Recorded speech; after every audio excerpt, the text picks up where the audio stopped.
Hi, and welcome to another episode of SWITCHCast, a podcast delving into the world of film brought to you by the team at Switch. Thanks so much for joining us. I'm Charlie David Page. I'm Jess Fenton. I'm Brent Davidson. And I'm Jake Watt.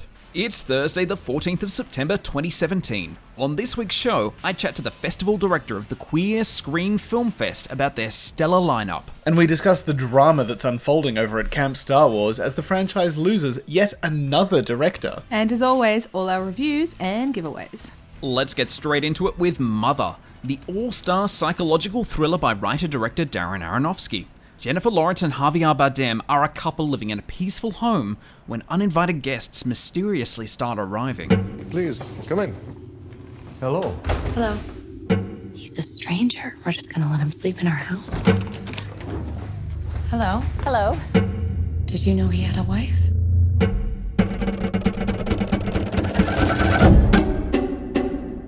What do they want? God help you. Come quick! You're insane! You're insane! All I'm trying to do is bring life into this house. Open the door to new people, new ideas. I'm so sorry. Get out of my house! It divided audiences at the Venice Film Festival where it was booed, yet it's also received high praise. With a cast that also includes Michelle Pfeiffer, Ed Harris, plus Brian and Domhnall Gleeson, and from the man behind the award-winning Requiem for a Dream, Black Swan, and The Wrestler, it's a film that's sure to interest a lot of moviegoers. Well, yeah, it's so intriguing. I think any trailer that I've seen at least, even the posters don't really tell you what it's about. Doesn't that make you want to watch it even more? It does. You know it does. Jennifer Lawrence makes me want to watch it as well, and the exclamation mark in the title makes me want to watch it. Like, who can actually explain to me what the film is about? Darren Aronofsky. Oh, right. Yep, I get it now. But I think that's the whole point. I'm not sure if it's just a marketing ploy or it's actually... We will find out once we actually see this movie. It's true, because it would be so boring. The less you know about it, I think the better it's going to be. And so that's why they've done this last-minute campaign and release. Guests come to dinner and then nothing really happens. Boring. Like, wouldn't it be the biggest fun turn of events if it actually just ended up having a really linear and not confusing story? Well, the thing Darren Aronofsky has said about this is not to read too much into the actual story. Like, the story isn't the important thing. It's kind of what's happening behind the story that's key. That sounds like something Daniel would love. Well, sounds like something I would love. I think there's not much more to the actual story than all these, like, creepy people coming in and invading the house, but it's as much about that as it is about why they're there and this weird relationship that this writer and his wife have that are living out in the middle of the fucking woods. I think what Darren Aronofsky is saying is that he made this film entirely as a ploy to sleep with Jennifer Lawrence. Ooh. Do you think they did? Hashtag drama. What do you mean? You know they're together, right? Oh. Yeah, and I'm going to pretend like I knew what I was saying just then. No, Aronofsky has been accused of this being slightly autobiographical because it's this whole Because it's thing about him and Jennifer Lawrence and all the weird people that come to their house for... No, it's like because Javier Bardem is playing a writer who is about 20 years older than his wife, and that's the same situation as in real life. Like There we go. a director dating his star. My mind Told is you. just getting blown all over the place. The extremes men will go to get some poon. I mean, come on. This is cray. And he's dragged Michelle Pfeiffer along. I mean, it's crazy, man. That wacky Darren Aronofsky. I just actually really like hearing his name said out loud. Darren Aronofsky. Darren Aronofsky. It's a bit of a tongue Aronofsky. twister, really. Darren Aronofsky. Darren Aronofsky. Hi, I'm Darren Aronofsky, and I'm here to talk to you about... Venereal diseases. Get checked today. What? I don't know. This is I sort so of off went for topic. I went for like a PSA kind of thing and it just came out. I apologise. But you know what did happen with this film? What, Brent? They painted over that mural in Newtown. Yes. Stupid. They sure did. For shame. So for those who might not live in Sydney or don't quite know what this is about, but there's this famous mural on Enmore Road that's called, I think it's like Concrete Jungle or Urban Jungle. It's like a jungle sometimes. It's like a jungle sometimes. Thanks, Jake. And as a promo for Mother, they painted the Mother portrait over this iconic mural, which is just fantastic. It's a Bad bit form. of a faux pas. Bad form. Bad. Covering up art with advertising. I'm going to have to write a strongly worded letter to Darren Aronofsky. No, but light at the end, Darren Aronofsky has volunteered to pay for the damages and to get it fixed and all that junk. But what about my emotional damage? Is he going to pay for that? Brent, that would be millions and millions. Thanks, Charlie. I'm glad you think I'm worth something. Well, to a psychiatrist, yes. Look, as I've said in previous episodes, Requiem for a Dream is easily one of my favorite films of all time, so I am super psyched to see this. I don't know about anybody else. Oh, I'm super intrigued. I actually just want to know what happens. Definitely intrigued is the word du jour. I think the word du jour is Darren Aronofsky. Darren Aronofsky. Darren Aronofsky. Darren Aronofsky? Darren Aronofsky. Darren Aronofsky. Aronofsky? Darren? Here, sir. Present. Moving on, Christ. I'm so sorry for anyone who just had to listen to all of that. Actually, I'm not. You know who is sorry? Darren Aronofsky. Oh, that rhymed. American Assassin is also in cinemas today. Jess tracked this one down, so did the action keep you satisfied? Michael Cuesta, the man behind 2014's Kill the Messenger, has taken his experience working on the hit TV show Homeland and turned it into a dime a dozen cliched mess, with the help of not one, but 4 screenwriters who have produced a script so bad I wouldn't even use it to wrap fish. What happened to that kid on the beach? It changed him. You can't train that into someone. Gun skills, martial arts. You want to kill her? Here he is. He's non-compliant. It's front and center. What makes you think you can make it through my selection process? My guess is if you and I go hand to hand, you could probably figure out inside of 20 seconds whether or not I have what it takes to make it through your selection process. So, what do you think?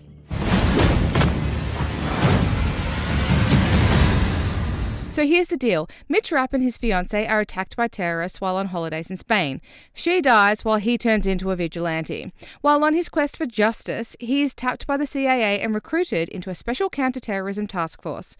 Trained up by hardened veteran Batman... Michael Keaton, playtime soon turns into an actual mission to stop a nuclear bomb. Why is it always a nuclear bomb? Name one terror attack that's ever used a nuclear bomb. Anyway, cliche training, cliche botched mission in Istanbul, cliched guy ignoring direct orders, yet still accomplishing his mission, cliche double cross, blah, blah, blah, blah, blah. I've seen it 100 times before, and so have you. Save yourself $20 this weekend and just watch The Bourne Identity on Netflix or something. It's got some cool mixed martial arts fight sequences in it, but apart from that, American Assassin gets just 1 star from me. Bam. That guy's still alive. You sell it, Jake. Still alive. Yeah. You know that guy. Maze Runner guy, skinny guy, kind of brown hair. Maze That Runner dude. guy. What's his name? Dylan O'Brien is his name. Yes. He did not die. He did not die. He's alive. He's very much alive and kicking. He got hit by a car. Is that what Yeah, happened? that's true. Okay. He got hit by a car filming a stunt for one of the Maze Runners, Maze Runner 3, The Mazoning, Maze Harder. No, it's not the Mazoning. Didn't we find this out before? It's called, The Death Cure. The Death Cure. Yeah, Even number better. 3 is the Death Worst title ever. My God. Oh, shit. They're terrible films. In case you didn't think that series was complete shit, yes. It is. I watched one of them on a plane, so you know it's good. Yeah, so did I, actually. I cried. I saw the first one on a plane, and but it didn't put me to sleep. I've got to be honest. I didn't fall asleep watching The Maze Runner. That's a solid 6 stars. I saw the Scorch trial on a plane. It didn't put me to sleep on a plane, Jake Watt. Yeah. Didn't put you to sleep. That's Glowing 6 stars. Didn't recommendation. kill me. That's 3. Jake, next time you're on a plane and you want to fall asleep, have a Finnegan, 2 glasses of wine, and listen to some rain sounds. Done. Rain sounds just freak me out. I just can't get into rain sounds. Rain sounds, sort of ocean crash, wave crashing sounds, any kind of watery sounds. Just it's not good. But Michael Cuesta, the director, he's the same guy who did Kill the Messenger, that Jeremy Renner. Oh, Which was actually quite I remember decent. not liking That was a good movie. Yeah, it's I like kind of liked it. yeah, he's like the I didn't see journalist it. who uncovers like a CIA plot to smuggle crack cocaine or like release crack cocaine into America, and And it was based on a true story too, wasn't it? yeah. So that was actually a good movie. Like, so American Assassin might have a chance. Then again, it has 4 writers, which is never It's really got good. Michael Keaton. He's on a good run. It has Michael Keaton. That's kind of good. It has Maze Runner guy. That's not so good. He was good in Deepwater Horizon. Deepwater Horizon. Oh yeah, he was. Yeah, That's in a good. Deepwater That is a good Horizon. movie. He had like a small role, but he was in it. Oh, he did an episode of New Girl. I love New Girl. He was good in Teen Wolf. Yeah, you should. If anyone watched Teen Wolf. No one watches Teen Wolf except you. Daniel loves Teen Wolf. No, it's Teen Wolf is big with the gays because it's super homoerotic. Oh, okay. Oh, is it? Weirdly. Yeah. Yeah, did you Not that I've watched any of it. American Assassin is in cinemas now, and you can find my full review at maketheswitch.com.au. Also out today is I Am Not Your Negro. Nominated for an Oscar for Best Documentary Feature, it's finally hitting Australian cinemas. Jake saw this one at the Sydney Film Festival, so was it worthy of the nomination?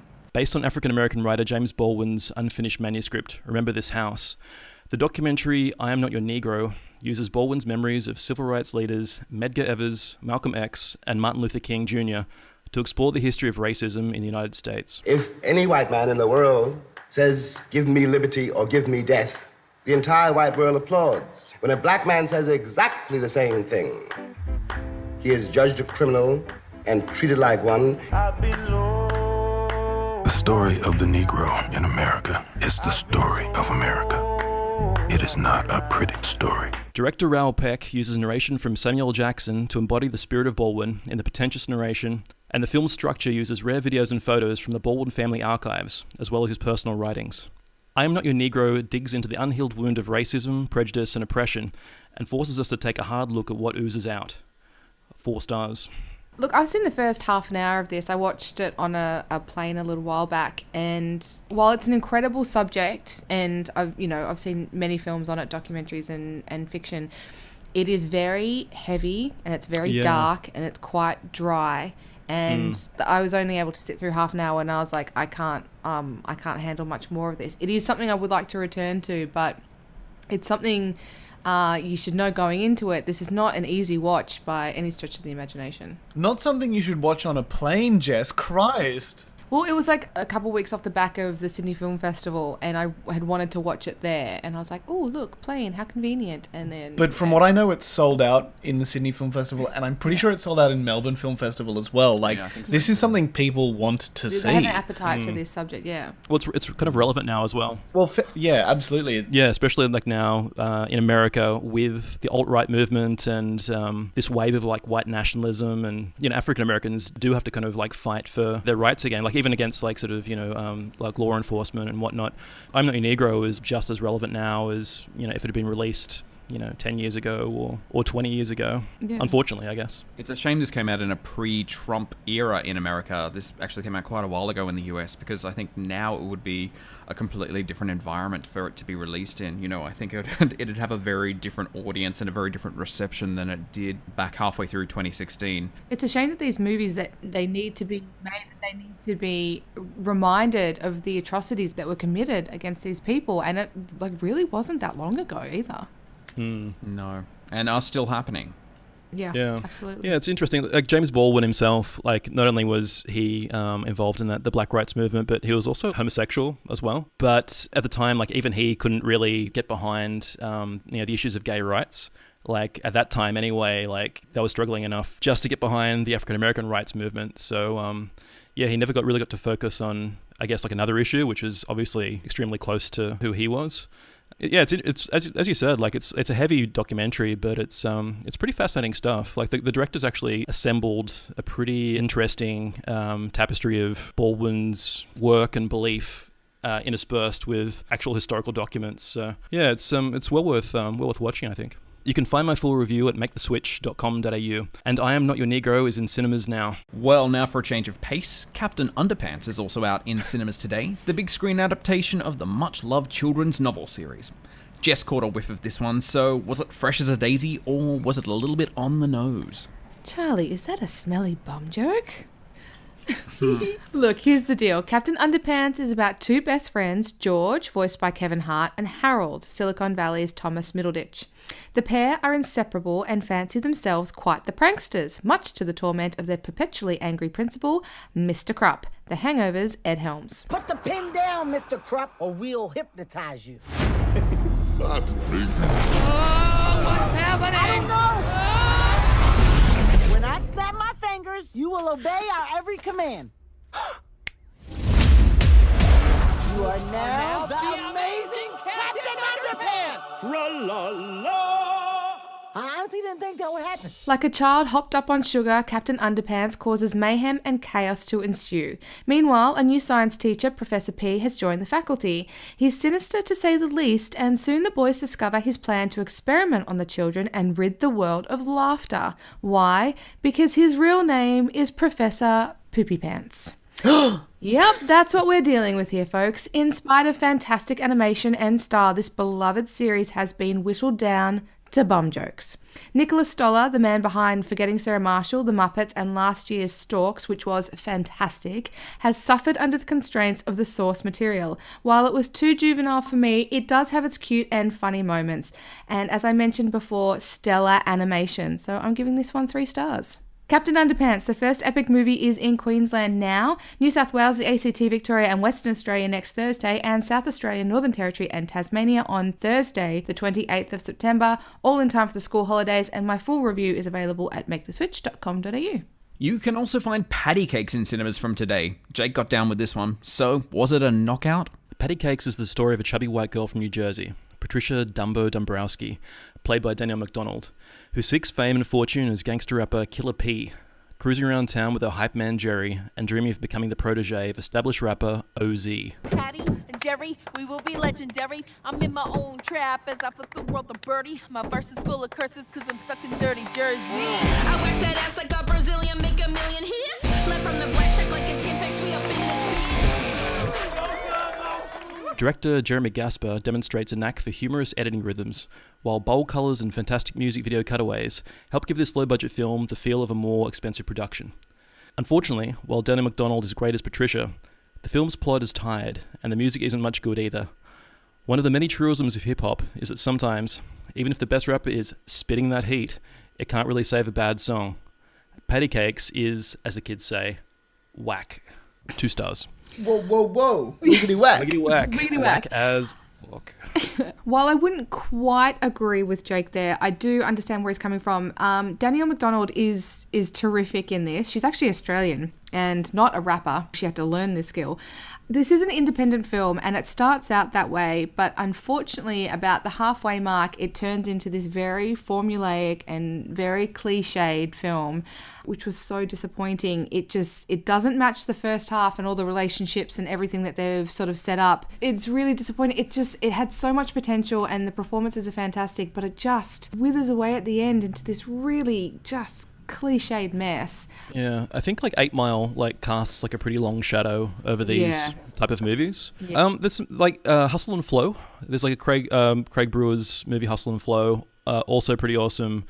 There's like an English movie called La Donk and Scorsese, also pretty awesome, but they're all the same story. It's all these like underdogs, they love rap music, and they have to kind of like climb the ladder, and they have this kind of inspirational moment where they can, shrug off adversity and perform on stage, and they kill it. As I said, Danny MacDonald was awesome in this movie. The movie actually looks really good too, but story-wise, it just had to kind of try a little bit harder to do something different. It had great potential, and it just kind of wasted it. Yeah, totally. Like it purely comes down to story. Can either of you guys who've seen it, can you actually tell me where Danielle MacDonald has come from? I mean, because everyone's saying she's an Australian actress, but I've never heard the name before. So where has she been pulled from? Like, where did they find her? Do you guys know? I think she's done like a few TV roles in Australia before. I don't think she's done like a feature, any kind of Australian features. She did an episode of Glee. An episode of Pretty Little Liars. So it looks like she's been in the States for a while. She did an episode of Two Broke Girls, Toolies, Valley, The Middle, American Horror Story. Oh wait, she's been in a movie. She was in the East, if anybody saw that. But this is definitely her biggest role, and she's basically in every scene of this movie. 100%. She's the star. She's the one that's rapping or spitting, as they call it in the film. I'm so white. Well, that's the thing as well. Like, I don't think she's even that good a rapper, but at the same time, like, her acting is like so good that doesn't really kind of drag the movie down.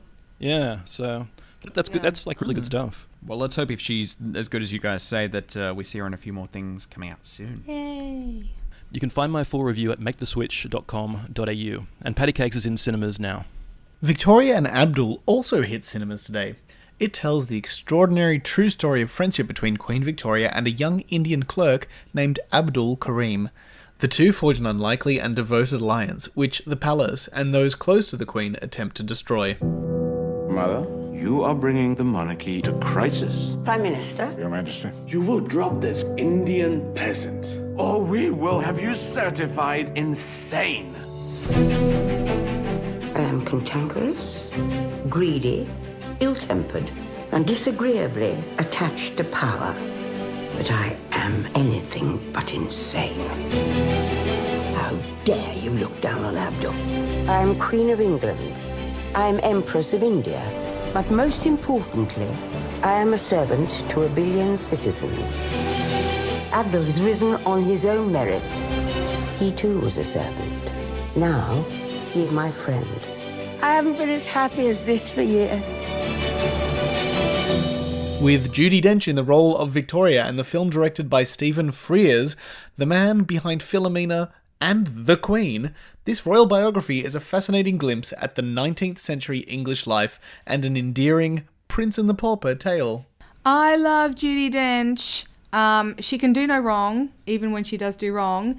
Obviously here, I think the biggest fear is that it's going to be essentially another Mrs. Brown, which she also starred in many, many moons ago with Billy Connolly on a very, very similar tale.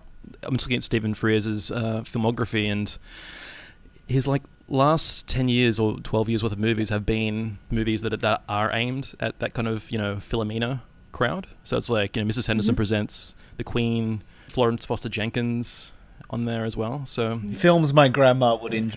I think that's what you're trying to say. Films everyone's grandma would I am enjoy. not your grandmother, Exactly. and I enjoy all of these films. I wish you were my grandmother. Aww. if you look at his like early filmography, it's like My Beautiful Laundrette, which was like groundbreaking at the time because of the way it presented a cross-cultural, homosexual affair. Awesome movie. Dangerous Liaisons, The Grifters, if you're keen for a bit of John Cusack criminal incest stuff. Mary Riley, the movie where Julia Roberts plays Dr. Jekyll and Mr. Hyde's butler or whatever.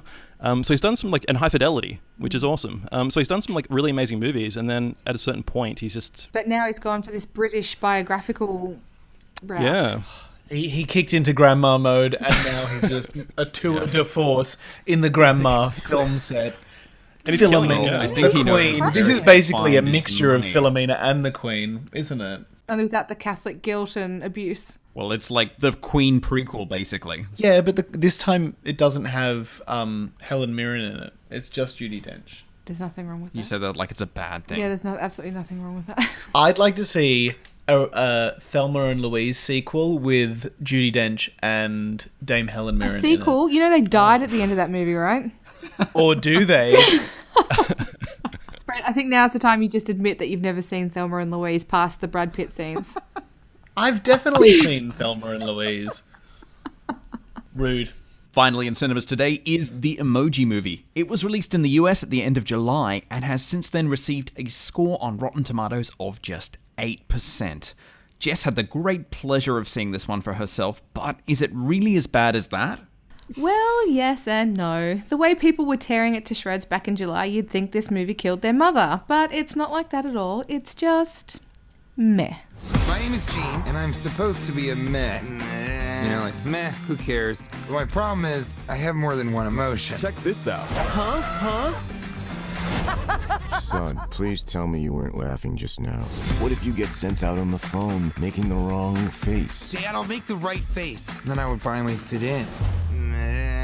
Sweetie, you're so handsome when you make that face. Yes, Gene is a malfunctioning meh that desires to find his purpose in life, as well as some real friends. But when he screws the pooch big time, he sets out to fix himself with the aid of a high five, voiced by James Carpool Karaoke Corden, and internal hacker Jailbreak, voiced by Anna Faris. Yes, this has all your favourites from the poop to the flamenco dancer and even a slightly psychotic smiler. The biggest flaw the Emoji Movie has, besides being boring and stupid, is a fatal misunderstanding of its product. Emojis are not exclusive to teenagers. Everyone uses them. Grandmothers use them. And why? Because people think they're cool. They're not vain, vapid, or dictatorial as expressed here. And for the record, I realise this is a children's movie, but the eggplant is a very popular emoji. If there were any funny moments in this film, I couldn't hear them over the cacophony of popcorn eating and soft drink slurping I was privy to in my packed-out family screening. The Emoji Movie made the fatal error of being a comedy that's not funny, and for that I'm giving it 1 star. Harsh. Well, it just sounds like it was made by someone who barely understands what young people think is cool or hip, or that is actually used by anyone. And talk about out of touch. Jess... I'm going to be honest. Be honest. I'm going to be brutally honest with you. Honest.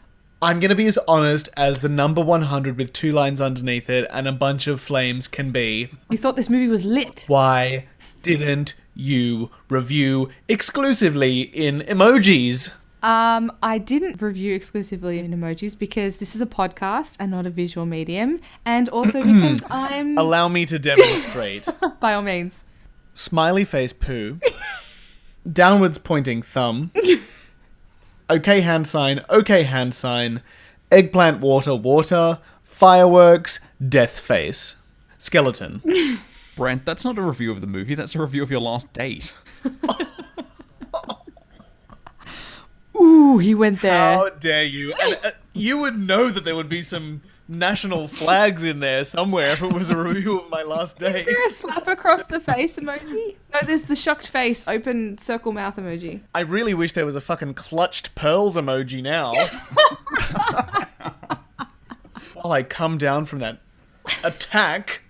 Jesus, I was just trying to... Yeah, so in conclusion, the Emoji Movie is shit, but it's not that shit. I'm looking at the cast list for the Emoji Movie, and I don't know, this is like an observation, but Sir Patrick Stewart has been nominated for Olivier Awards, Golden Globe Awards, Emmy Awards, a Saturn Award, and he plays Poop, the poop emoji.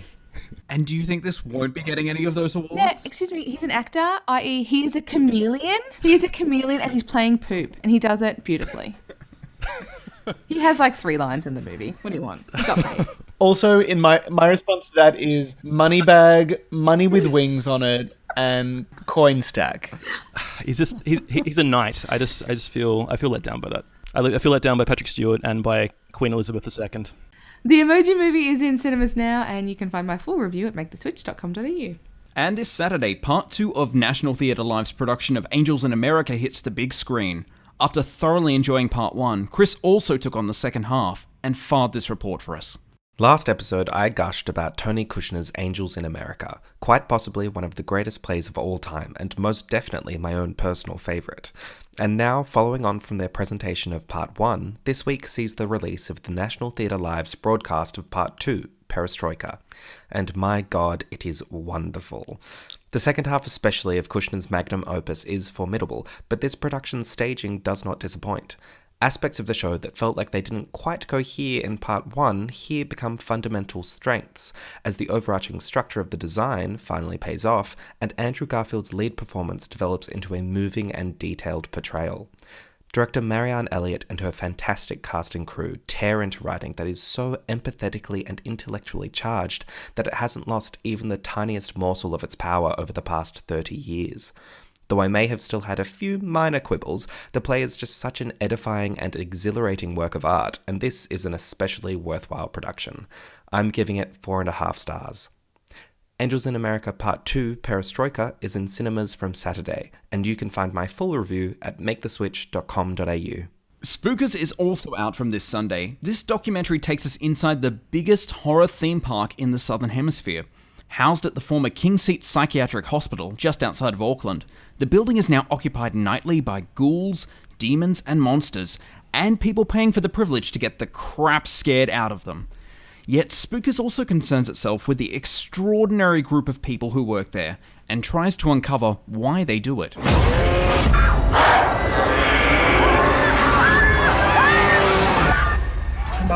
I'm a zombie bride. Can you be a zombie bride at your work? The beauty of working at Spookers is that you can be whoever the hell you want to be. There's a lot that happens behind the makeup. And I did get bullied about having dyslexia and all that. Working here has helped me to get past being quiet and shy.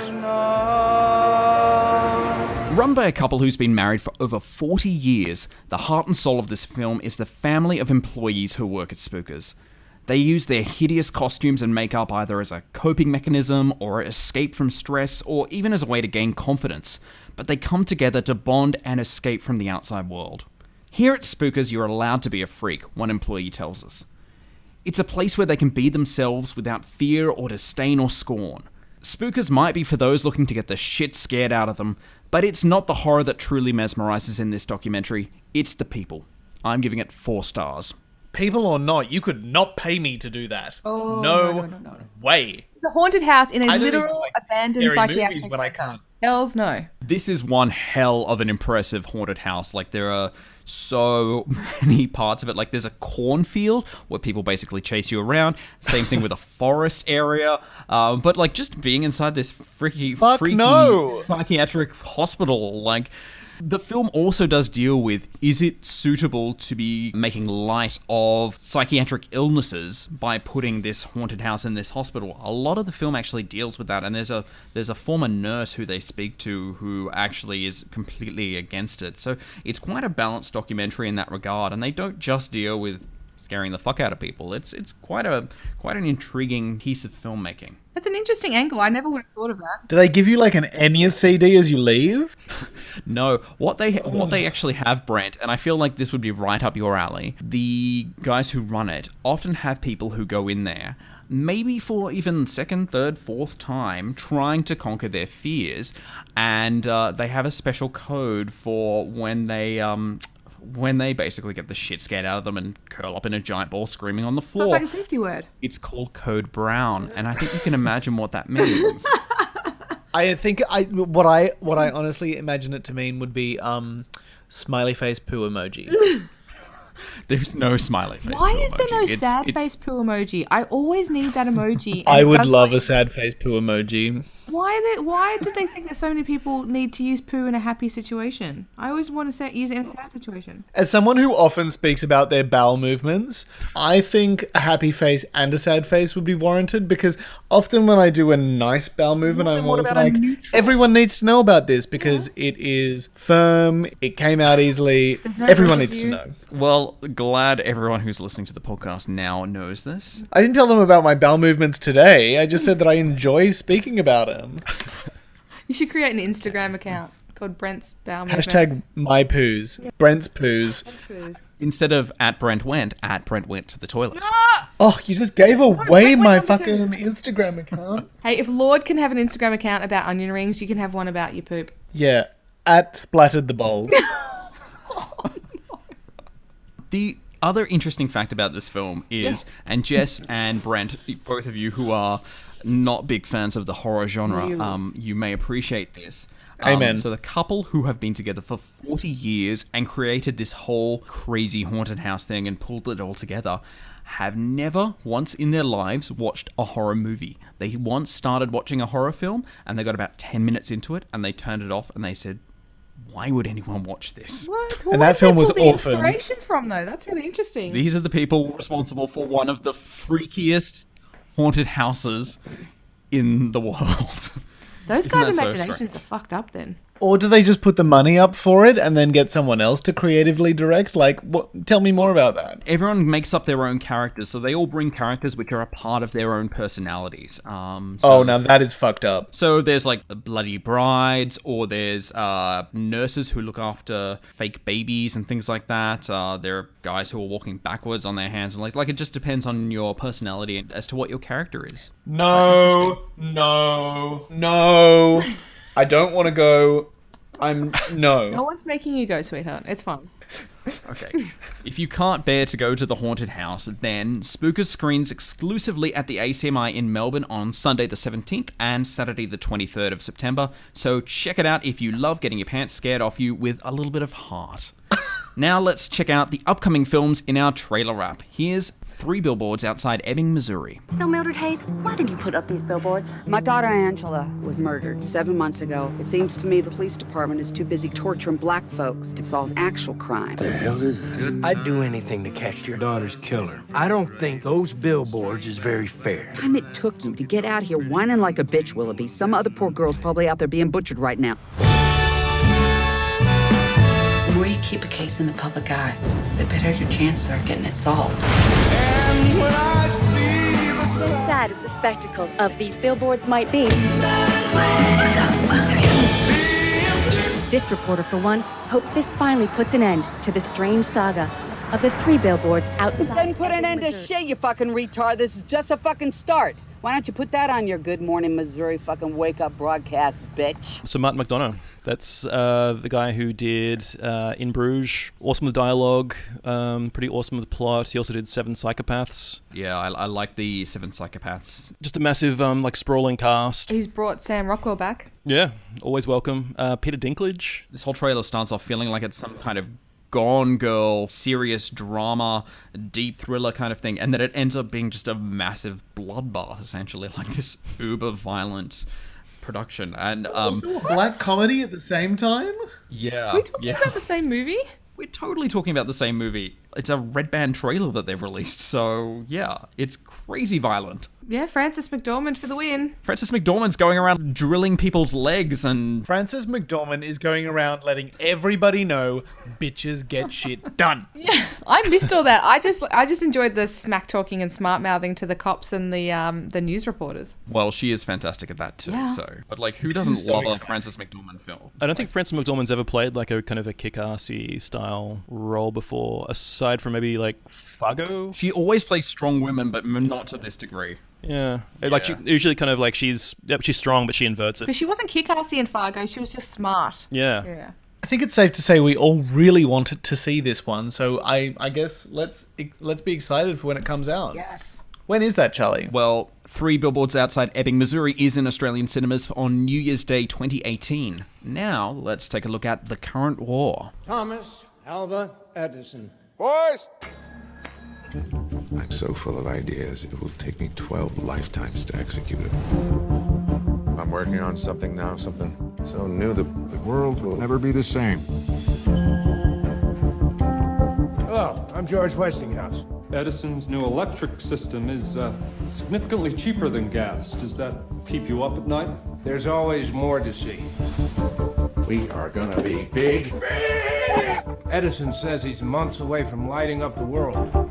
Stoves, washing machines, electric carriages. I could do the same thing with electricity that I do with gas. Westinghouse Electric Company. Edison Electric, it has to be. Automation, transportation, communication. The man that controls that current controls that future. Yes, Benedict Cumberbatch. Yes. Yes. Oh my god. I will see this guy act out the phone book. Oh, I love him so much. It's going to be fantastic. Oh, does that mean you're going to go see that terrible Buddhist film that we spoke about a few weeks ago? Yeah, you missed that one, Jess. The Buddhist film? Documentary. Oh, was this the one I was absent in when you had the gay cast? He's narrating it, though, so I don't know that you actually do want to see him narrate a phone book. You'd be surprised. My love for him is strong. And what about the rest of the film? Yeah, no, Jess? it's got an amazing cast. We've got Spider-Man, we've got Doctor Strange. This is like, I don't know, a prequel to Avengers Infinity War or something. And you've got Michael Shannon, who is, he was in the Superman movie. And it's all very exciting, and they're all fighting over electricity. I think it's set in South Australia. South Australia, so topical. I have a friend called Michael Shannon. How bizarre. I love Spider-Man. Spider-Man is... You have a friend with 2 first names. Wow. Shout out to Michael Shannon, the not actor. Hi, Michael. Love you. Anyway, Tom Holland. Talk about the he is in this film because he is a talented little nugget. He's sure he's is. everywhere these days. They're taking advantage of it. He's everywhere. Spider-Man is sticky like a spider's web. He's everywhere. Have you guys seen Me and Earl and the Dying Girl before? Yes. Yes. Yes. Oh, yes. I gave that a 4.5-star review. Same director, so yeah. Well, this is like the current war is the spiritual sequel, I guess, to Me and Earl and the Dying Girl, but with electricity and top hats. Oh, yeah. I honestly wish it were, but It's the Prestige. sadly, Look at I Tesla feel like and that's electricity not was in going to be the Prestige as case. well. Yeah, I don't know. This could be cool. Like, awesome director, awesome cast, kind of boring story, but lots of interesting camera angles in the trailer. So Is it a boring story though? I don't know. I feel like we take electricity for granted these days, and now like we get to see the birth of it. I think that's interesting. Babes, I'm sure it was just like them sending a bunch of strongly worded letters. None of this like, have a look at my fantastical circles of fucking light bulbs in the middle of the woods. No, it was just them being like, excuse me, sir, I see you've used my patent for XBY123. And it's just like, oh, they dramatized this really boring legal thing. No, but you have to understand that no one knew what a fucking light bulb was back then. Electricity didn't exist until these guys came along. the only good electricity movie was the Prestige. Remember the Prestige with David Bowie playing Tesla? Tesla, yeah. The guy Yeah, Tesla. that was like a pretty good electricity movie because it Prestige had is a clones. brilliant Yes, it because like had- back then, if you saw a field of light bulbs, you'd be like, what the fuck is that? Not like, You'd be ooh, like, look, it's a field of light bulbs. magic. Like, what the fuck's a light bulb? It's real, it's everywhere. That was my song about magic. Shut up, Brent. No one asked you. Well, with an intriguing storyline and a fantastic cast, it's sure to be Oscars fodder. The Current War is in Australian cinemas from the 18th of January 2018. And finally, let's take a look at Insidious: The Last Key. This is Elise. I need help. Things are happening in my house, and they say you know about this stuff. May I ask where you live? I live in Five Keys, New Mexico. This house was my family's house. Elise?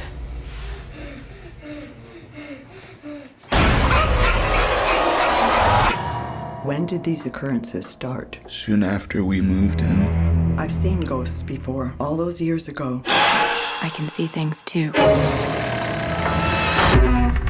But this one's different.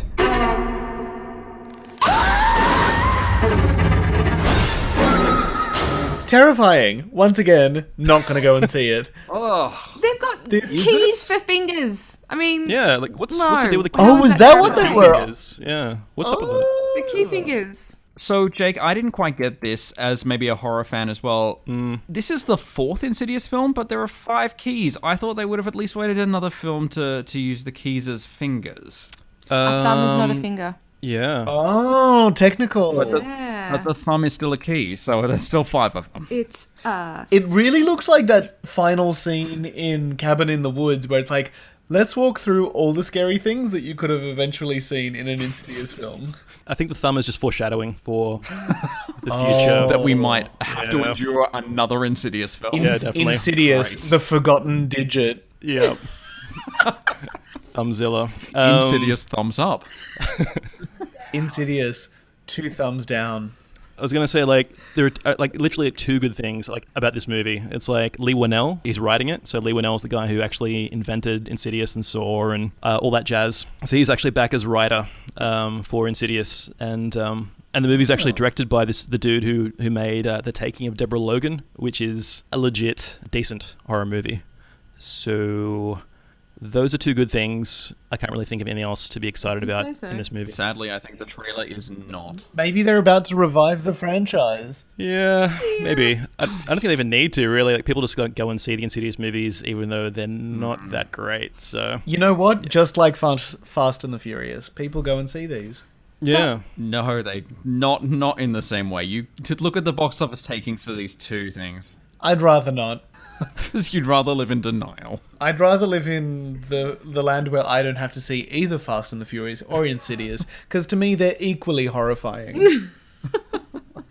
Yeah, Vin Diesel's acting is pretty bad. I think the horror in Insidious: The Last Key is probably about on the same level as any Fast and Furious Oh my film. god, I think it's Insidious: gonna The be- Last Key is about them getting locked in a room where they have to watch all 8 to 12 previous Insidious Fast and the films? Furious films on repeat. On my latest plane ride from Sydney back to Bangkok, I actually was confronted with a promotion which said all of the Fast and Furious films, and to me that was about as horrifying a concept as And I you could were like, possibly think. fuck yeah, let's strap in and do this. And even if I could have watched them all, I wouldn't have seen a single one.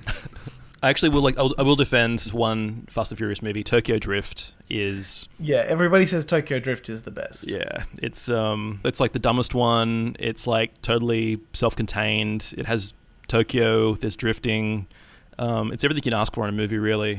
Yeah, I'll defend it to my last breath. So, for those listeners who are wondering why the hell we're talking about the Fast and the Furious franchise whilst discussing the Insidious trailer, it's literally because these are possibly two of the crappiest franchises of a lot of crappy franchises. On the upside, there are many other trailers out this week, including Lady Bird, Sweet Country, Walking Out, The Star, Early Man, and a Red Band trailer for Bad Mums 2. So check out all those trailers and more by going to youtube.com/MakeTheSwitchAU. A short time ago, in a studio not too far away, yet another director has left an upcoming Star Wars movie. Colin Trevorrow, who was slated to direct the upcoming and untitled Star Wars Episode 9, has left the franchise after what is being described as creative differences between himself and Lucasfilm and Disney. This is not the first time recently that the franchise has sacked their directors, with Phil Lord and Chris Miller being taken off the upcoming Han Solo film and being replaced with Ron Howard. Also, Josh Trank directing an unspecified, but widely rumoured to be, Boba Fett standalone film, after the backlash from his Fantastic Four. This now leaves 50% of the franchise's upcoming releases having changed directors. We know these films will be epic regardless, but do you guys think these changes will affect the end product? Okay, brace yourselves, people. I have a lot to say on this. Okay. Hashtag Jess does a Daniel. Jess does Daniel. I find it very hard to believe that any current working director that is, let's say, under the age of 60, has not been influenced either directly or indirectly by the original Star Wars trilogy.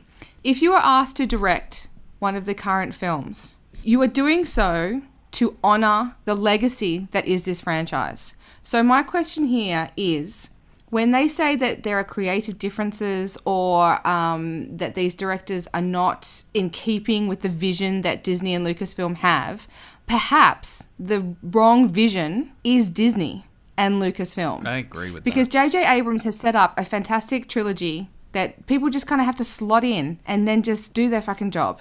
So I don't understand what's happening here. These directors, they cannot be coming into this franchise and sitting there going, yeah, I'm going to change everything. I'm going to do it my way. I'm going to do this and I'm going to do this and I'm going to do this. No.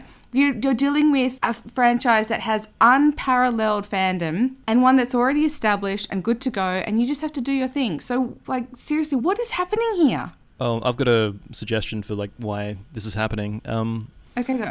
Well, why was Colin Trevorrow actually on this film in the first place? Like, these guys who are getting kicked off the Star Wars franchise are, I guess, inexperienced, like wet under the ears style directors. They've had like maybe like one big hit each. They're not like super experienced. So Star Wars, when they're trying to like revitalize the brand, they're bringing on these guys because they thought they're going to bring in like sort of fresh ideas and stuff. But I just don't think these guys have enough maturity as filmmakers to, you know, tackle such a expansive old... No. In my opinion, give them something like a Han Solo spin-off or a Boba Fett spin-off, but keep the episodes, as it were, to someone who can handle something like this. Like, you know, obviously, with J.J. Abrams, he knows how to do an epic fucking space fantasy. But here's what I'm trying to say, is that if Disney calls up Colin Trevorrow and says, we want you to direct this Star Wars film, his inner 12-year-old boy goes, oh my God, says yes, and what they do is they hand him essentially a sketch, and all he has to do is colour it in. Everything's been set up for him. They've got the cast, you've got the look, you've got the feel, you've got the tone, and all you have to do is colour it in. So when they come along and sit there and go, oh no, we have creative differences, what creative differences could there possibly be? You know what you're signing on for. You know you can't colour outside the lines, shall I say.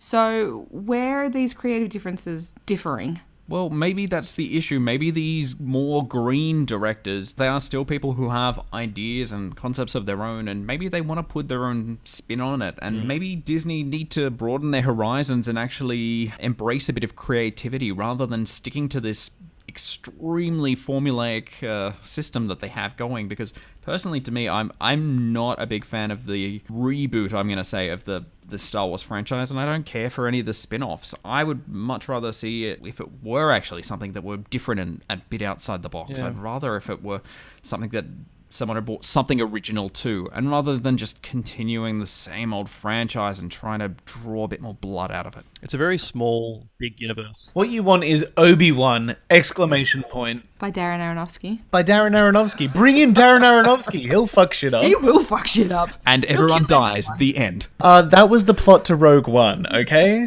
Or maybe that's it. Maybe maybe Disney are trying to hire directors with attitude problems who are sitting there going, "Oh, I'm gonna change everything," and they're like, "No." I just think it's like there's a lot of give and take. But Ron Howard's really good. He's really old. Ron Howard's just like sort of old man Ron Howard is just kind of this old, safe, reliable. But there's a reason he's safe. Well, the thing is, half the movie's in the can already, so he just sort of has to come along and, I don't know, pick up some notes and just tidy up. Tidy it up, keep it going. Yeah. Working within this kind of like studio system with a massive franchise, obviously there's going to be a lot of like, push and pull. So I guess it's kind of finding directors who have that right. Well, like Rian Johnson must be doing something right. He's done like 3 or 4 movies that have been pretty strange and cool. So he must have that kind of attitude where he can, he knows he can pick certain battles to fight with the studio and knows which ones to kind of back away from or whatever. I don't know if he drank the Kool-Aid. But one of my biggest beefs is the Phil Lord and the Chris Miller one, who were taken off the Han Solo film like halfway through production, because these two guys are comedy directors, writers and directors. They're most famous for the 21 Jump Street reboot. And then Disney come along and go, no, this movie's too funny. It shouldn't be funny. It's like, you hired comedy directors. What the fuck did you think you were buying? I read something that was saying that they relied too much on improvisation and that was too risky a move. So maybe Star Wars is becoming a completely calculated. Said no one about Thor Ragnarok. No, Disney, a big fuddy days. Completely calculated product. It's nothing that isn't going to make money, shall we say. It's always going to make money. Well, and this is the thing. Why are they removing these directors when it actually doesn't matter how amazing or shit these films are? They are going to make more money than Disney knows what to do with anyway. It baffles me that they're spending even more money on a new director. And these films couldn't be worse than episode 1, 2, and 3. Let's face it. Precisely. Well, none of them being directed by George Lucas, so thank God. But Han Solo is a funny character. Why not let it be a funny film? Exactly. I know. I'm saying the problem is not the directors, it's Disney. I know. Well, it certainly seems to be. As Han Solo would say. I think it's just money. You. There's like so much money involved that's just freaking everybody out pretty much. It's just like the symptomatic of those like sort of massive franchises. There's so much money like riding on merchandise and whatever that people are just like too afraid to change things too much or change things, like not enough or whatever. I'm kind of hoping like Rian Johnson will sort of, if Rian Johnson's like new Star Wars movie kicks ass, then, that kind of proves that young directors can actually like, make a positive impact on these movies. So we've really got to wait until his new Star Wars movie comes out to see how it goes. Well, moving from Hollywood to the indie world, and starting this Sunday, the Queer Screen Film Fest kicks off in Sydney, offering a sneak peek at some of the biggest LGBTIQ+ films heading to cinema screens. I spoke to the festival director, Lisa Rose, about their exciting lineup. Lisa, thanks so much for joining us on SWITCHCast. Thanks for having me. So can you talk us through the highlights of the festival lineup? I certainly can. Our opening night film is a bit of a highlight. It's called After Louis. There's been many films over the time that have been made about HIV and AIDS, but this particular film is quite different. It's bringing a bit of a different lens to that because it's quite intergenerational.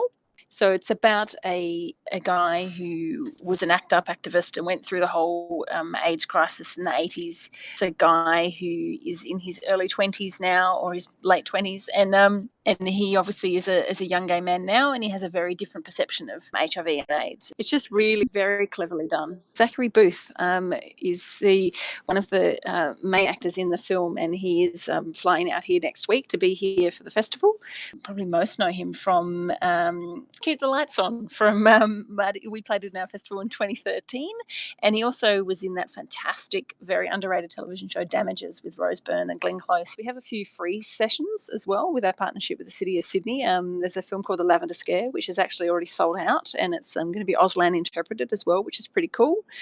There's a youth screening, which is on the Sunday afternoon, which is called Behind the Curtain Todrick Hall. He's just an incredible YouTube star. He's on RuPaul's Drag Race a lot, being a judge and a mentor, and he's just got so much energy. And there's also a couple of other films that I really love. There's one called Dreamboat, which is on the Saturday night. It's a film about men cruising on a gay cruise, and it might sound that like it's a bit of it actually touches on some really interesting people. It follows a whole bunch of protagonists who are from very different walks of life and different countries, different abilities and looks and all these sort of things. And so it really sort of touches on the, everybody's internal prejudices and things that they have about people, and it's also very funny and very entertaining, and that's the big highlight. And I also really love the film Sisterhood. It's on the Thursday night, and it won the Audience Award at Toronto's Inside Out Festival, which is one of the biggest gay and lesbian film festivals in the world. And it's just a really beautiful film from Macau, and I highly recommend it. There's tons of really diverse films there. I mean, when we do talk about queer films, there's so many different parts to that particular puzzle. How do you go about putting together a festival that showcases all the different facets of queer cinema? It's something that I myself and Queer Screen have always been quite passionate. We show a lot of diversity on screen, and I was really adamant that I wanted to make sure that there was parity between the films about women and the films about men, which is something that is not the norm in most film festivals or queer film festivals. And so that was one thing that I really focused on when I was programming, and also just wanted to make sure that I got a diverse range of faces on screen, so lots of people of colour and people speaking different languages and all these sort of things. So it was a diverse story that was being told as well. Would you agree that there seems to be a great number of queer films out at the moment? That's a good question. There definitely is. With Queer Screen for nearly 6 years. I started just as a volunteer and then was on the board of directors, and now I'm the festival director. And it really has grown. There wasn't a huge quantity of films that you could choose from, but now there are so many queer films that are being made. There's so many films about lesbians. There's all these just so many more diverse films that are getting made. So it means that you have the ability to program a more diverse festival. I can't really say why this is happening. I think it's probably the ability of technology has meant that people have been able to independently make a bit more cinema themselves. You have to look at the film Tangerine that was made on people's mobile phones. So I think if you're a talented enough person, you can find the means, even though it takes, it's ridiculous. It takes a ridiculous amount of money and a ridiculous amount of effort to make a film.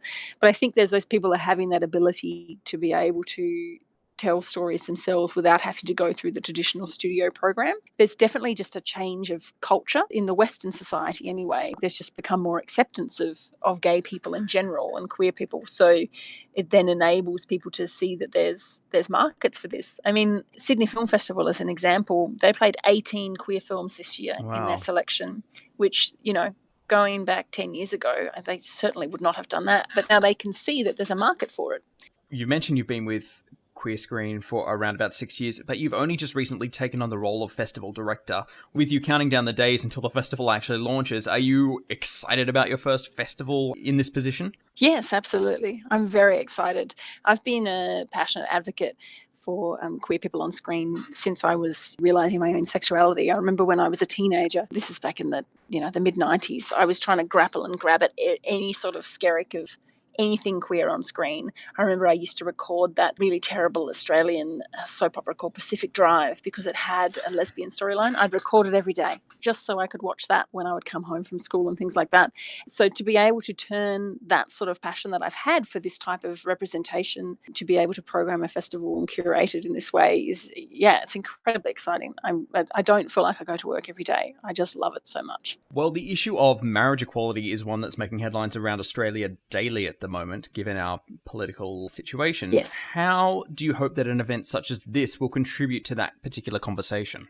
Queer Screen ourselves actually announced a couple of weeks ago that we're going to be donating $1 from every ticket sold at this particular festival to the Equality Campaign, which I think is excellent. So that's one thing that how we can contribute to. The other, so much visceral and so much horrible things that are happening in the world at the moment, in particular in Australia, with the hate that is being said about our community. There really is nothing like watching a queer film with a queer audience.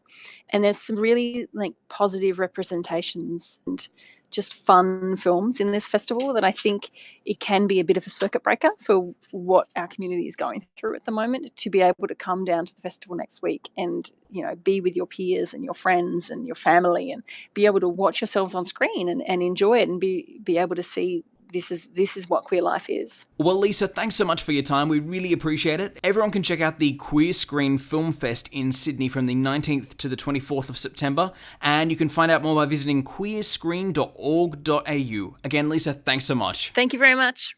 We have a great giveaway up for grabs this week. We're giving you the chance to win one of 5 copies of 20th Century Women on DVD. With a strong female cast including Annette Bening, Elle Fanning and Greta Gerwig, this film tells the story of a teenage boy, his single mother, and the 2 other women who help raise him amidst the love and freedom of Southern California in 1979. For your chance to win, head to maketheswitch.com.au. And before we go, we'd like to offer you some cinematic inspiration, with each of us suggesting one film that you should see this week and why. For me this week, I'm going with probably my favourite David Fincher film of all time, The Game. I've just written a retrospective on it for Switch, which you can see at maketheswitch.com.au right now. Hashtag shameless plug. But legitimately, it is an amazing film. So essentially you've got Michael Douglas playing Nicholas Van Orton, who is this super wealthy but also super lonely banker, and he's given a gift for his 48th birthday to join Consumer Recreation Services. This gift certificate he's given by his brother, and he goes and he signs up and he does all these tests and receives this phone call saying that, oh, sorry sir, but your application has been denied. And then all of a sudden, all these weird things start happening. He comes home and he finds a clown, a dummy, lying in his driveway with a key in its mouth. Don't do clowns. And the TV starts to speak to him. Oh. And all these really juvenile pranks start happening to him. But then it just keeps ramping up and up and up. And all of a sudden, his life is in danger. And it's this massively traumatic thriller that just keeps building and building throughout the entire film. It's spectacular. So Sean Penn plays his brother, who's also fantastic in it. As I mentioned, it's directed by David Fincher. The score is by Howard Shore, which is utterly disturbing as well. So all in all, I cannot recommend The Game enough. So that's me for the week. Jessica, how about you? All right, I'm going in a completely different direction. This movie makes me endlessly happy. I watch it when I'm sick to make me feel better. I watch it when I'm sad to make me happier. I watch it when I'm happy to make me even more happier. And I discovered this film when I was in my 20s, even though it's actually aimed towards tweens. It's Angus Thongs and Perfect Snogging. It's based on the YA novels, and this amazing film, which... I cannot get over how much I love this movie, is written and directed by Gurinder Chadha, who is responsible for giving the world Bend It Like Beckham, among other things. So Girl Power, this woman is a British and Indian female director who actually made Angus Thongs and Perfect Snogging right after she gave birth to twins.